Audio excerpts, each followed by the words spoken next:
بسم اللہ الرحمن الرحیم۔ السلام علیکم۔ میں وکی شاہ ہوں۔ یہ ہمارا پہلا ولاگ ہے۔ آپ لوگوں سے کچھ باتیں کچھ چیزیں شیئر کرنی تھی۔ پہلی بات جو آپ سے شیئر کرنی وہ یہ کہ آج ہم کسی کام کے سلسلے میں برے والا جا رہے تھے۔ اچانک یہ سوچ آئی کہ فلاحی ریاست کیا ہوتی ہے۔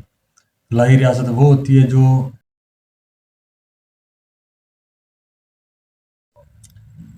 فلاحی ریاست کا تصور پاکستان میں صرف دو سیاستدانوں نے دیا، ایک پاکستان تحریک انصاف کے سربراہ عمران خان اور دوسرا گرین پارٹی کے بانی رکن علامہ خادم حسین رضوی۔ لیکن دونوں کے تصور میں ہمیں کچھ فرق نظر آتا ہے۔ عمران خان جب 2018 کے الیکشن کے بعد وزیر اعظم بنے تو انہوں نے پناہ گاہ اور لنگر خانے جیسے فلاحی کام شروع کیے، لیکن اس کے ساتھ ساتھ مہنگائی بھی عروج پر پہنچتی چلی گئی۔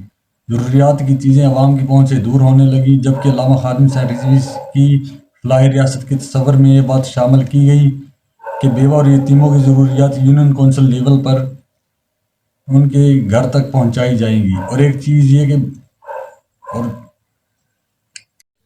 اور ایک خبر یہ ہے کہ عمران خان سائفر کیس میں بری ہو گئے ہیں۔ یہ کیس ختم ہونا ہی تھا، کیونکہ اگر کوئی ملک ریاست کو تھریٹ کرتا ہے تو اس خطرے کے بارے میں عوام کو بتانے کا اختیار صرف عوام کی طرف سے منتخب عہدیدار کو ہی ہے۔